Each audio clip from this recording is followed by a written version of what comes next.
Welcome in to the PHNX Mercury podcast. We are high above downtown Phoenix. I am Espo. He's Hayden. I got you covered here, man. Sorry, look, man. Look, we were talking before the show.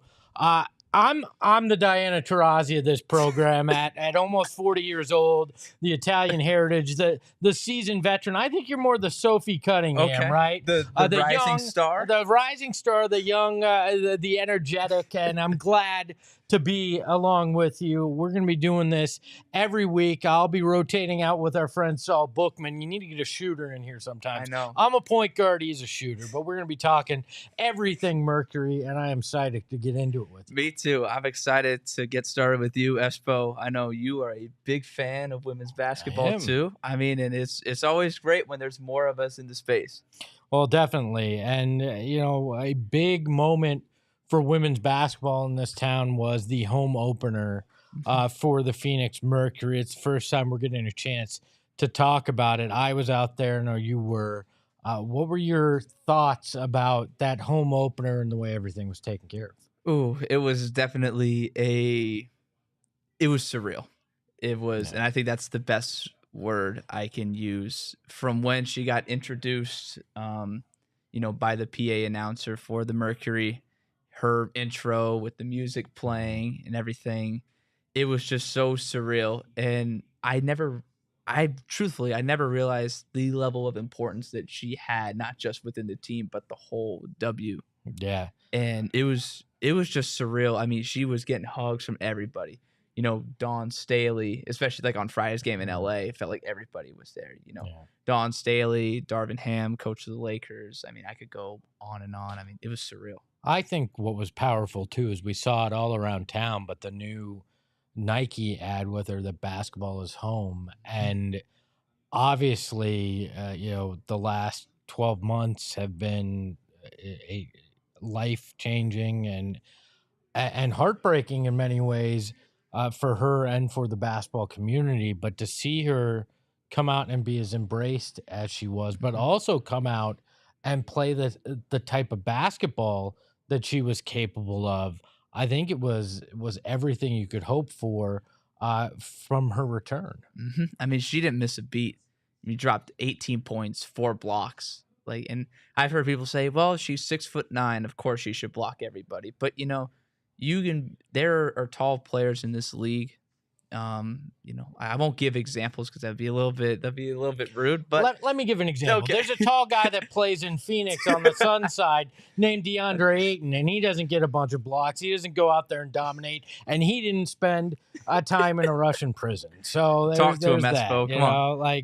So I think anybody that says that is discrediting the amazing talent and the hard work that Brittney Griner put in once she got home to be able to go out there and compete. Yeah, I mean, and it was so crazy because throughout training camp and through the preseason, everybody was sort of saying, coaches, players are like, we're going to get her back into basketball shape. Yeah. We're going to get her back into game shape. I think they were just trying to mess with us, especially as media members a little bit, because like I said, she came out 18 points. I think she was like 7 of 9 shooting, 4 blocks, and just, her patented mid-range jumper. That was her first points back. And I mean, it's her bread and butter, and she just continues to develop and just continues to dominate. Well, I mean, I know it's a marketing slogan, but the basketball is home.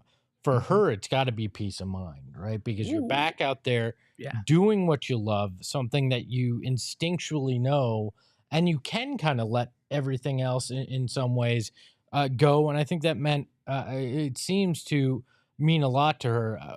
That moment was special for me as well. I got to take my daughter out to the home opener. She's 6. It was her first time seeing the Mercury. I remember a few years ago when I first explained to her that, she was very familiar with the Suns because I work every Suns game. But when I told her there's a women's league and there's women like you that play, that blew her mind. I remember her going, oh my gosh. And I showed her on NBA 2K21, here, look, these are the Phoenix Mercury. Right. And so that was the initial thing, but to bring her out to a game, have her sit out there and watch it was unbelievable. It hammered home again and as a male media member, you understand the importance of the W, but in that moment, it was to a whole another level because I watched my daughter become a fan of basketball and look at that and go, that could be me. And when we first got there, oh, it's loud, it's she's uncomfortable. By the end of the game, she's sitting at the edge of her seat going, Daddy, we only need 3 more points to take the lead. Did you see what Brittney Griner did? Did you see Diana Taurasi? Like, she's asking me questions about how things are going. And to me, that just watching that was so powerful. And that's what the game means for so many young women in this town. And watching BG out there, I think added a whole nother level to it. Yeah. Phoenix has always been a basketball city. It always has been since when the Suns came here first in '68, and then when the Mercury came in '97 as part of like the original 12. Yeah. And what were you, 1 back then? No, I wasn't even born yet. I feel like the first job I tried out for in this space was a junior Mercury reporter. Really? I was 13. So that tells you how many different generations we have represented here tonight. I love it. But no, like, seriously, Phoenix is a basketball town. And I mean, the Mercury have 3 titles. I mean, heck, they went to, I can't remember what year it was, but they went to the finals, I think, a year or 2 after the league, after its inception. And I mean, the dominance, everybody sort of downplays and say, well, it's the WNBA. Like, these are still some of the best athletes in the world. And you have a top tier organization in the Mercury. I mean, and it's really interesting. It's awesome, especially with someone like BG. It sort of elevates, I think, women's basketball to an audience that might have not expected it. Well, yeah, I think you make a good point. There's a legacy here. Michelle Timms, Jennifer Gillum. You go back, and then that group hands it off to Diana Taurasi, and TT's been here since 04. I mean, she's in my age bracket, so she's been here a while. But then you have BG and now Sophie coming in, and there's just this huge swell of what basketball can mean. First win though wasn't that home game. They lost a close one, but it came against Minnesota. That first win the other night. And what did you make of that game? What did you see there that was important? Okay, so I'm gonna go on a little bit of a tangent here because so the Mercury won by a fair margin, right? They shot 11 of 16 from 3 in the first half, and they were actually on pace to break their franchise record, which was 16. As well as the actual league record, which is 18, which is held by Seattle and Vegas. And I think there's a couple others sprinkled in there too. But this is not sustainable. It's not. And maybe it's my own bias because when I play basketball, I'm not the biggest fan of the 3-pointer. That might be why. But, I found something here from WNBA.com. The highest percentage of points coming from the 3. Phoenix is 3rd in that category. Like, over 30% of their points are coming from 3. And it gives me such Houston Rockets vibes, like from 2018 and 19 when they had PJ Tucker in at the 5 and they were just playing super small. But we don't play small because you have BG in at the paint who is so dominant from 15 feet out, as well as being dominant inside. I think, yes, the team had their shots going. The 3s were going in. But I just feel it's not sustainable. It's not sustainable for a whole season. Granted, they played a team in Minnesota that hasn't won a game yet, at least as of now. They're playing Connecticut right now, so we'll see how that plays out. But it was a good win. But granted, even though they shot 11 of 16, they shot 2 of 12 in the second half from 3. And it's like, you got to throw in some. You got to have some diversity in there, man. Like, you got to get BG her post ups. Have those. I know it's not efficient from advanced metrics, from those numbers, but take some, pump fake, jab, take a dribble, pull up if you have space. Go in for a layup. Like, not every single shot needs to be a three. Yeah, it's the old cliche, you live and you die by the 3, and that's become the game in a lot of ways. One reason why I think it could be sustainable, and you bring up BG, but the gravity she has in the middle can draw defenders, which can leave people open beyond the arc. So and as Sophie Cunningham gets her legs back and gets more in rhythm, there's another weapon you have from deep as well. But I think you're right. Having a mix, but that outside of the Phoenix Suns, who kind of went against the grain and had a lot of mid range shooting, that's just not the way a lot of the game is played right now. But early in a season, I think it's tough too, because this team is still trying to figure out who they are. What is their identity? They obviously didn't play with Griner last year, so there's a factor of how do we work her back in. So the hope would be it evens out a little bit. I mean, in that game, the home opener, DT took a lot of threes and wasn't necessarily efficient in it, but we know as she kind of rounds into shape and gets comfortable in a season, you're going to see her make more than she misses. So I understand, and I see where you're coming from, but I think they will find a balance at some point. I got you. And actually, I think I found an answer for myself. DT after Thursday's game actually talked about the identity of the Mercury and sort of where it's heading, especially after their first win of the season. I think every day we're getting a little bit more comfortable knowing what we're good at, knowing what we have to hide.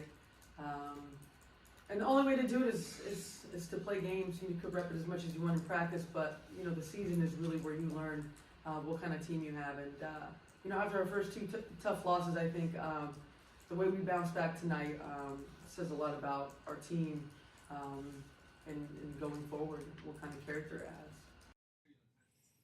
Yeah, I love the leadership that DT brings and the perspective she brings. What were your thoughts on her comments there? I mean, she's the GOAT for a reason.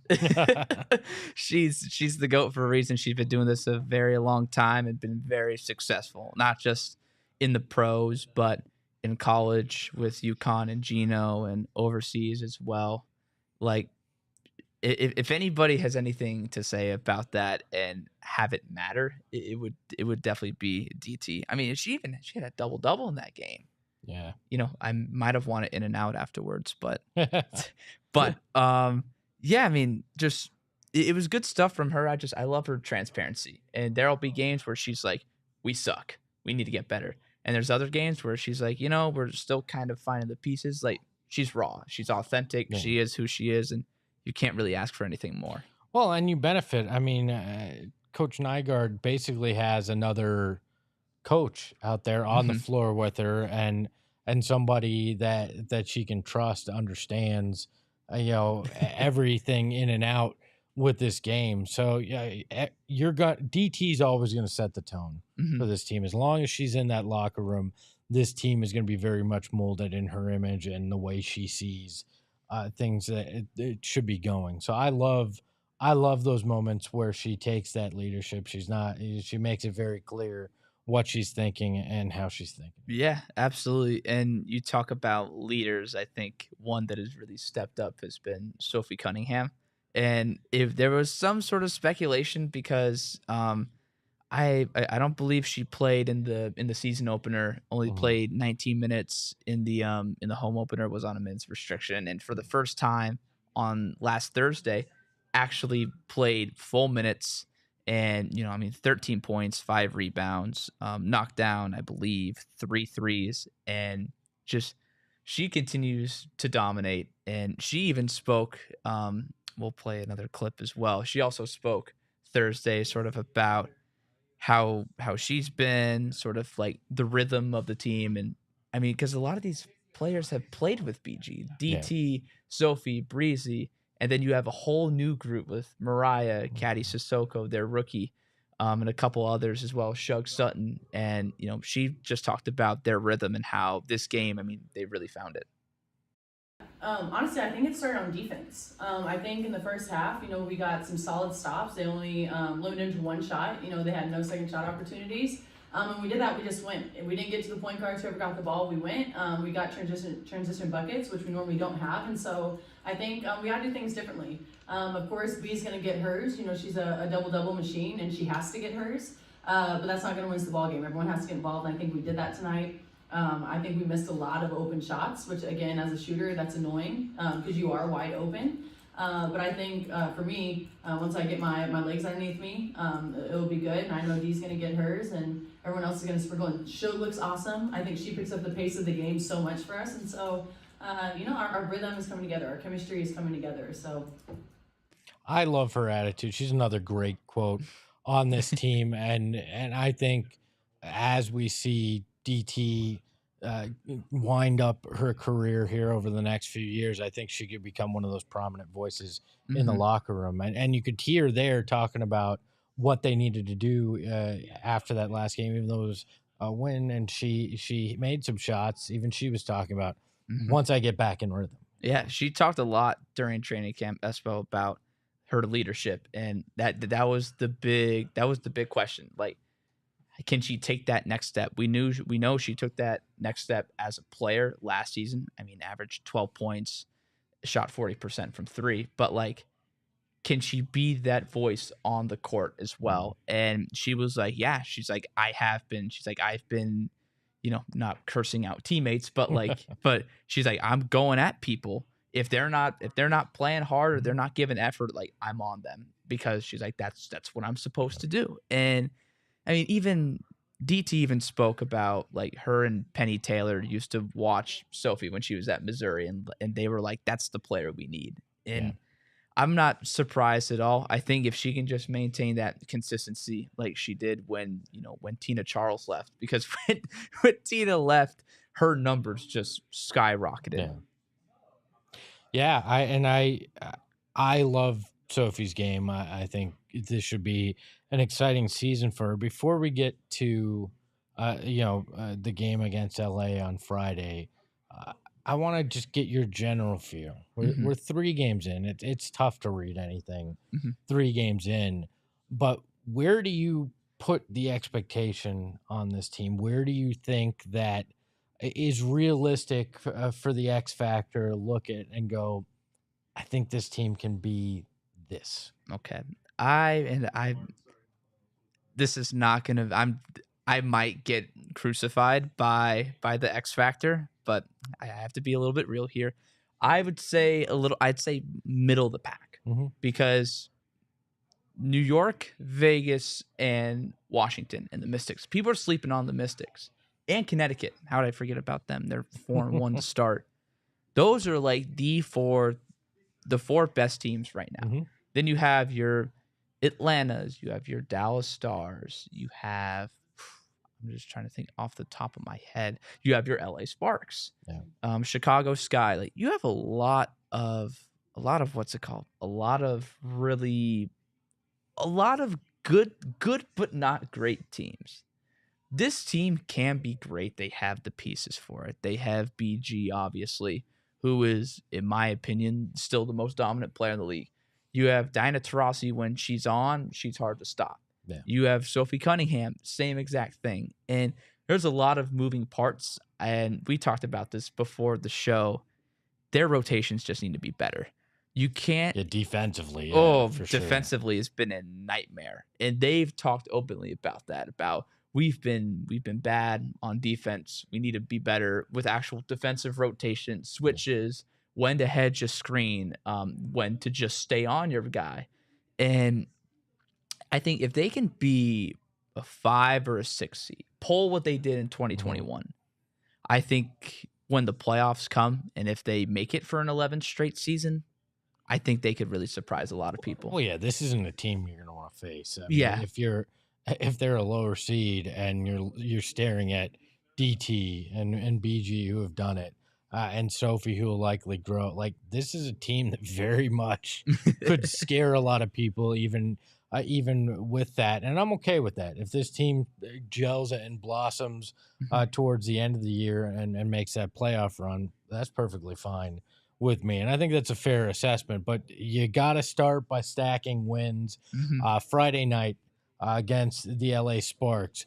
What are your expectations? What are you hoping to see? Well, LA shot phenomenally from the field in that first game. I think they shot 50% from the field and over 50% from three. And I'm the guy that will forever say it's not sustainable. It's not. I don't think 50% from three is going out that much on a limb to say it's not sustainable. But if LA hits 50% from three, I don't know. Be careful. I once said on a show I need a shoe if something happened. So don't throw anything too outlandish out there. I can't think of anything now, but I'll do something if LA hits 50% from three again. I mean, they scored over 90 points that game. We'll make you sing "I Love LA" on the next show. No. Right? my family will be like, okay, we don't know you anymore. Well, goodbye. I'd be like that too if you actually sung it. So, but no, they shouldn't shoot that high. But they were running and gunning, and Zaya Cook killed us, which is funny because she's a rookie, and there was a lot of questions about, is she going to get minutes over Jordan Canada? Because Canada had a really good training camp from what others inside the Sparks have said. You know, a great two-way player, but just Phoenix has to play their game. They love to play quick, but they love to slow it down too. And they did that against Minnesota because they would double BG, and literally BG is so smart, she would just find whoever's open. Yeah. But one thing I want to point out that LA did, Chicago exposed it heavy, was every time BG would get a post up, they would send the double late. So as soon as she made the dribble, help defense would come. They wouldn't send the help as soon as she caught the ball. And it kind of which allows her to make that smart decision when you do it exactly. So early. And I mean, I don't care who you are. If you're guarded by two people, that's a tough shot. Yeah. And if they can limit that, because Nneka Ogwumike and Shanae are both really smart players. And Kurt Miller, I don't think gets his just due for being a head coach in this league. I mean, he's one of the best in my opinion. I think he's in that tier below Becky Hammond. But like, there's a lot to clean up. And they had a very rough first game. They didn't have Sophie either. They didn't really have the emergence of Shug Sutton yet. And they were still trying to figure out, okay, do we play Michaela Onyewede in the starting lineup, which has actually proven to be useful. So consistency will be key, but I think they finally found a rhythm. And I mean, Azurá Stevens is out for LA, which for Phoenix is huge because she's one of those players that can kill you from three. Lexi Brown is, I could go on and on. Like, LA's got a lot of two-way players. Well, let me ask this. If you're Coach Nygaard, how are you adjusting your defense to ensure you don't see that kind of shooting, to ensure you don't get burned the way that you did in the first matchup? I love Diana Taurasi, but you need to get her engaged on defense. I know she's not the same defender that she was, not even really close, but you have to get her engaged. Is there a plays she takes off, and against a team that can shoot the three ball and that can especially shoot mid-range jumpers like Jordan Canada, Lexi Brown, Zaya Cook even, you can't have that. So I'm not saying she has to play 40 minutes of absolutely fantastic defense, but she's just got to be engaged. Yeah. And they have to communicate right. They have to say, okay, are we going to switch? Are we not? And a lot of the first game was really figuring out, when are we going to switch? When are we going to hedge? When are we just going to stay on our player? And I think really Minnesota was the first game that they did that. They limited Nafisa Collier to 8 points, and she's one of the best players in the league as of right now. And you can do that with Nneka. You can limit her. Still a good 3-point shooter, but just communicate. I feel like you can't leave BG on an island defensively. I felt like that's happened somewhat early in this season so far. Also, you can't have, BG's going to get her double-double. That's likely coming. But who else can step up and be that second, third option that really supports her. And I think that's probably Sophie Cunningham as she gets healthier. But you need that. I think that's a big key as well. Absolutely. I mean, and I think you got Michaela Onyenwere from New York, and she's one of those, like, people say Sophie Cunningham is an X factor. I wouldn't say that anymore because she's good. She's expected to She's be that. she's expected, to get her 12, 13 points, make her 2 or 3 3-pointers. But Michaela is one of those players that is very versatile, can switch literally 1 through 4. That's the big thing. You have a lot of players that can switch positions. I think everybody, with the exception of Mariah Jefferson, is 6 feet or above in that starting lineup. There's a lot of switchability, a lot of versatility. But I mean, I think she scored like 6 points, scored 8 points on Thursday, but she poses that threat from outside too. And it's like, if you get her the ball and if she's making her shots, like, crap, like that's one more thing that a team's got to worry about. Well, you can catch the game on ION or Arizona Family Channel 44 tomorrow night. So you can catch Mercury at Sparks. Hayden, any final thoughts before we get out of here? It's going to be interesting for it to be broadcasted on ION. Yeah, I'm curious how it's going to go. Well, any more national exposure and over the air national exposure, not just cable, I think is a big deal for the W. So I'm glad that they have this as part of their TV package, along with the Amazon games that you're seeing, as well as the ESPN and CBS Sports. I think this is a great thing to see it on yet another platform, and great to see it locally here, on Arizona Family Sports as well. Important for the game to grow. So he is Hayden. I'm Espo. Make sure to follow us on Twitter, PHNX_Mercury. You'll get all your news, views, everything you want about this Mercury team. Follow there. Until next week. And I believe we'll be back on Mondays. We weren't there because of the holiday, but we'll be back on Mondays next week. I am Espo. He's Hayden. And we'll talk to you soon. Ahoy, hoy.